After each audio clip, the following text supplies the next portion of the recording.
peluang yang besar tidak akan bisa kita lakukan kalau kita sendiri tidak meningkatkan potensi kita menjadi kekuatan. Tetapi kalau kita bisa merubah potensi yang kita miliki menjadi satu kekuatan, maka peluang besar itu ada di tangan kita. Tangkaplah peluang itu, karena peluang itu tidak akan datang untuk yang kedua kali. Demi masa depan generasi-generasi setelah kita yang nanti akan melangkah maju, mengangkat nama berkebesaran negeri ini, semuanya adalah di tangan Anda semuanya. Anda adalah bagian dari masa depan bangsa dan negara. Sekali lagi saya terima kasih kepada pembicara. Semoga seminar sehari ini akan bermanfaat bagi kita semuanya. Lebih khusus lagi adalah bagi bangsa dan negara. Semua terima kasih semuanya, termasuk panitia, termasuk yang hadir. Anda hadir di sini berarti memberikan perhatian terhadap masa depan Anda, masa depan bangsa dan negara, untuk mengangkat cita-cita proklamasi 17 Agustus 45. Selamat berseminar, semoga sukses. Semoga ini mempunyai arti bagi Anda, keluarga, dan bangsa dan negara. Terima kasih. Wassalamualaikum warahmatullahi wabarakatuh.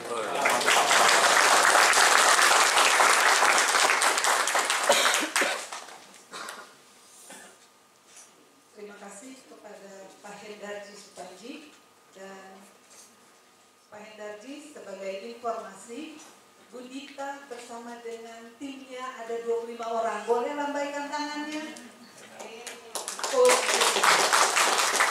Ini yang akan nanti bersama-sama dengan kita sepanjang hari ini. Baik, Bapak Ibu, kita serahkan kembali waktu ini kepada Ibu Dita dan tim.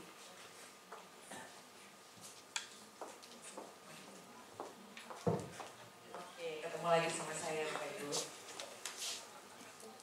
Saya biasa jalan-jalan jadi bingung kalau. Oke, sekali lagi terima kasih banyak Bapak Ibu, suatu kehormatan bagi kami untuk boleh berada di sini hari ini dan merayakan hari jadi Lia yang ke-60. Tadi saya jalan ke sini bersama Josh di taksi. Lalu ini kasih gambaran sebetulnya memang ada sesuatu yang sedang terjadi di luar sana. Kita ngobrol, ini kita ke Lia ya, terus dia tanya, Lia tuh apa ya? Dia belum lahir. Waktu Lia mulai aktif dia belum lahir. Terus udah 60 tahun, kok sih gak pernah lihat? Oke, masa sih gak pernah lihat, sementara saya dan fotografer kami, Mas Adi, udah kenal Lia dari kapan? Dari zaman kami kecil gitu ya. Malah mungkin kalau nggak salah Adi pernah ikut les Lia di salah satu Lia di Jakarta. Jadi ada sesuatu yang berubah, sesuatu yang mungkin dulu kita kenal mudah gitu ya, familiar, sekarang nggak lagi. Suka nggak suka itu akan jadi bagian dari proses yang kita hadapi, dan itu terjadi tidak hanya di dunia kerja. Di rumah juga, saya sekarang sering bekerja dengan ibu-ibu, bapak-bapak, itu sama omongannya. Anak sekarang ya, gitu biasanya dia, lebih dekat sama WA group daripada sama ibu. Lebih seneng Snapchat sama teman-temannya daripada ngobrol sama keluarga. Jadi sesuatu yang cepat, sesuatu yang menuntut adjustment yang di luar sebetulnya belum pernah kita alami, itu sedang terjadi. Nah, kita mau ngapain? Kita mau ngapain? Karena itu terjadi di semua lini. Di kantor iya, di rumah iya, di kantor dalam hal bisnis, di rumah relasi kita dengan semua orang. Ada sesuatu yang sebetulnya kalau kita bisa baca yang tersirat, tuntutan bagi kita untuk berubah. Pertanyaannya, kita mau nggak berubah? Berubah itu nggak pernah enak. Berubah itu nggak pernah enak. Yang tadi Jos bilang, legal pindahin itu nggak enak ya. Dan kalau tadi teman-teman, coba sekarang tadi tangannya dimaju lagi kayak tadi kayak Jos gini, langsung nggak usah diputar Bu. Coba lihat yang di atas tangan apa? Yang ada di atas tangan apa? Kanan. Kanan ya. Ada yang kiri? Ada? Oke. Sekarang yang biasanya kiri di atas, pindahin ke kanan yang di atas. Apa rasanya? Kanan. Itu baru cuma pindah tangan doang loh. Ya, pindah. Itu sebetulnya yang terjadi. Tapi yang kita perlu tahu, semua perubahan ke arah manapun, ke arah yang lebih baik, itu selalu menuntut kita memang jadi gak enak dulu. Gak pernah ada, anak-anak waktu tumbuh juga gitu ya. Harus jatuh dulu. Kalau gak pernah belajar jatuh, gak akan pernah belajar berdiri. Nah itu sebenarnya akan kita explore hari ini, Bapak Ibu. Kita akan ngobrol tentang diri Bapak Ibu semua. Ini bukan tentang saya, kami di sini bukan mau ngajarin bagaimana menghadapi itu, tapi kami ingin bahasa Inggris itu memprovok, memicu mungkin ya, mengusik kepala Bapak Ibu. Karena di sini sudah dianugerahi banyak sekali kemampuan. Tapi menurut penelitian, baru 5% yang dipakai. Kenapa? Karena kita suka males memprovoknya. Udahlah enak begini aja. Bayangkan kalau 5% itu ditambah sedikit aja. Jadi kita akan bangkit bisa menjadi diri kita yang sebenarnya. Diri kita yang sebenarnya adalah diri kita yang memang sudah ada blueprint-nya dari sana. Itu akan kita bahas hari ini. Tapi sebelum lari ke situ, saya ingin perkenalkan siapa Coaching Indonesia. Bapak Ibu kalau dengar kata coaching yang pertama kali tas di kepala Latihan. apa latihan? Latihan. Olahraga ya, pelatihan. Latih. Apalagi? Training. Orang akan bilang itu pelatih, yes, banyak yang bilang begitu. Kedua, mungkin pertanyaannya saya buat lebih spesifik. Kalau Bapak Ibu tahu dibilang gini, Ibu siapa namanya? Ibu Dwi Yani. Ibu nanti dikasih coach ya, saya akan jadi coach Ibu. How do you feel waktu ada orang bilang begitu? Bu Nurinda misalnya Toto bilang ke Ibu, Bu nanti ada coach datang ya, mukanya begini. Kenapa? Apa yang terasa? Khawatir. Khawatir karena apa?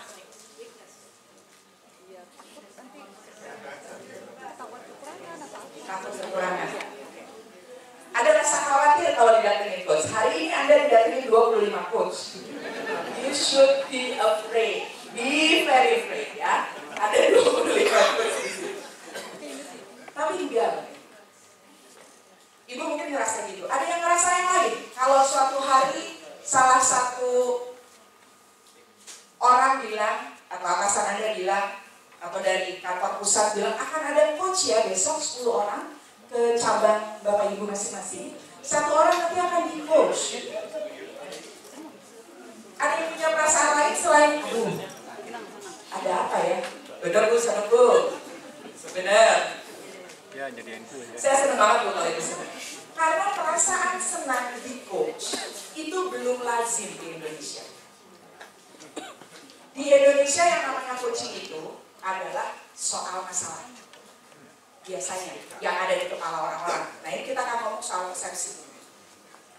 Kalau coaching soal masalah, kenapa kalau ada coach di MU yang harus di-hire malah jadi headlines dan dibayar mahal, jadi topik pembicaraan?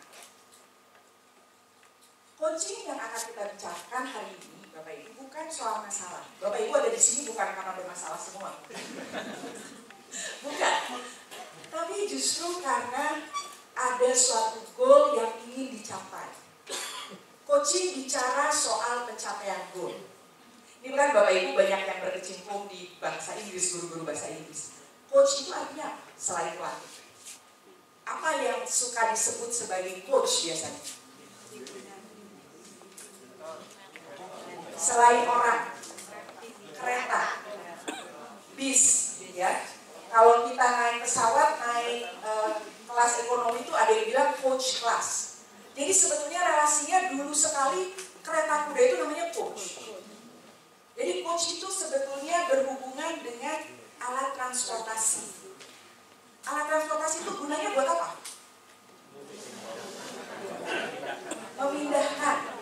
memindahkan kita dari satu titik ke titik lain. Jadi coach yang hadir di sini sebetulnya ingin membantu Bapak Ibu memindahkan dari state Bapak Ibu sekarang ke suatu state di masa depan, suatu tujuan di masa depan, apapun itu.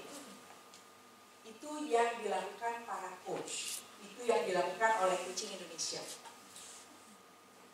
Nah, waktu awal 2011 kami berdiri, reaksinya sama seperti Ibu dulu. Kalau kita datang ke kantor, orangnya udah main duluan Bapak Ibu. Kenapa sih Bu? Ibu siapa? Pengalamannya apa? Saya nggak merasa punya masalah. Tanggapannya seperti itu. Oke, gitu ya. Coach dilatih untuk sabar. Coach atau klien boleh ngomong apa aja, coach harus sabar. Waktu kami mulai memperkenalkan proses ini, orang baru kelihatan ini namanya coaching. Iya. Karena coaching itu fokusnya di klien.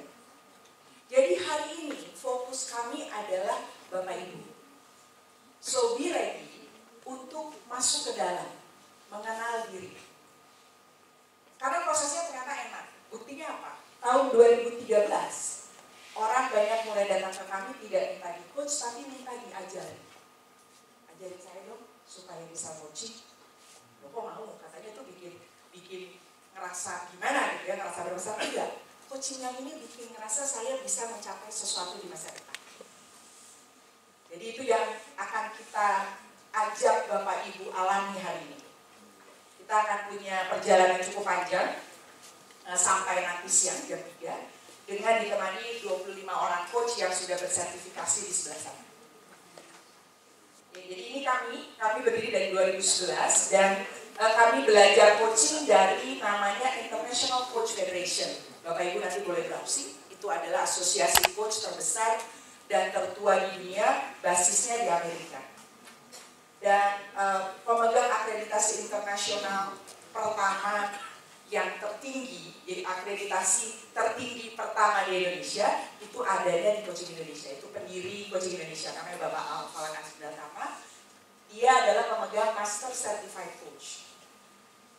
Jadi kami ingin berbagi magic of coaching. Kalau tadi Josh membagikan indahnya magic, hari ini kami ingin membagikan magic of coaching pada Bapak Ibu. Nama saya Dita, Bapak Ibu, dan kalau saya berdiri di sini saya bilang saya seorang coach. Dalam bayangan Bapak Ibu, saya dulu sekolahnya psikologi. Bukan, saya orang teknik. Saya orang teknik. Kok bisa jadi coach gitu ya? Coaching itu bukan soal pendidikan formalnya. Karena seringkali kalian boleh tanya, di situ ada beberapa orang psikolog. Beberapa psikolog malah jadi challenging untuk jadi coach. Karena sebagai coach kita harus bebas dari judgement terhadap orang yang kita coaching.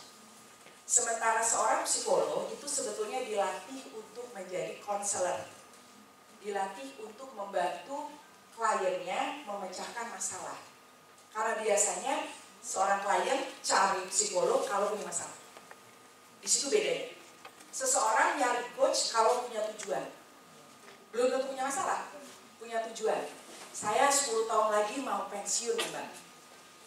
Saya pengen habis pensiun tuh saya nggak terlunta-lunta, nggak punya duit, nggak punya kegiatan. Saya pengen punya dua-duanya itu. Masih punya 10 tahun. Boleh nggak ngobrol? Gimana ya caranya? Dan saya nggak akan kasih tahu. Coach nggak akan bilang, oh ibu 10 tahun ya. Kalau gitu gini bu, ibu mulai beli properti dari sekarang ya. Mulai bisnis itu aja, bisa kontrakan tuh mungkin 1 tahun 1 pintu. Nanti 10 tahun bisa punya 10 pintu tuh. Itu bisa jadi income. Nggak akan begitu. Tapi kita akan ngobrol, bayangannya 10 tahun kalau pensiun itu kayak apa? Dia yang harus merancang, klien yang harus merancang dia mau apa. Ya, jadi itu yang nanti akan terjadi dalam percakapan-percakapan kita. Nah, pertama ini selamat hari jadi juga. Pertanyaannya sekarang, ada yang sudah dilia lebih dari 10 tahun? Banyak. 20 tahun? Banyak. 30 tahun? Jadi bisa bilang dong ya, seberapa beda sih 30 tahun yang lalu dengan sekarang? katanya orang bilang sekarang itu disruptive era. Apa sih artinya disruptive era? Sebetulnya disruptive era itu ngomong teknologi, ya, dan kondisi sosial masyarakat itu berubah begitu cepat sehingga bisnis kadang-kadang susah buat keep up. Jadi kalau dulu waktu saya masuk kerja, atasan saya tuh bisa bilang gini, ini kamu kerjain gini ya. Oke.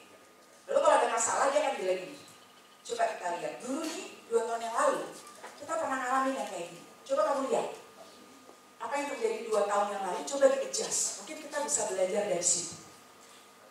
Sekarang sebagai seorang atasan, sebagai seorang ibu, sebagai seorang ayah, nggak bisa lagi ngomong gitu. Kamu nggak tahu sesuatu, dulu pergi ke perpustakaan, ya lama kuno, Google, Mbah Google lebih tahu semuanya. Saya nggak punya pengalaman dengan Google waktu saya umur 12 tahun. Saya nggak bisa bandingkan pengalaman saya dengan pengalaman anak saya. Saya tidak bisa menjadikan pengalaman saya jadi pengalaman dia. Buat dia nggak kebayang. Demikian pula di organisasi. Jadi banyak hal yang berubah. Jadi tadi sudah disinggung oleh Bu Nurida, ada new normal. Normalnya tuh beda sekarang. Kalau dulu bisnisnya tuh nggak kayak gini, sekarang ada normal yang beda. Ada yang tahu? Apa new normal sekarang? Ini, VUCA is the new normal.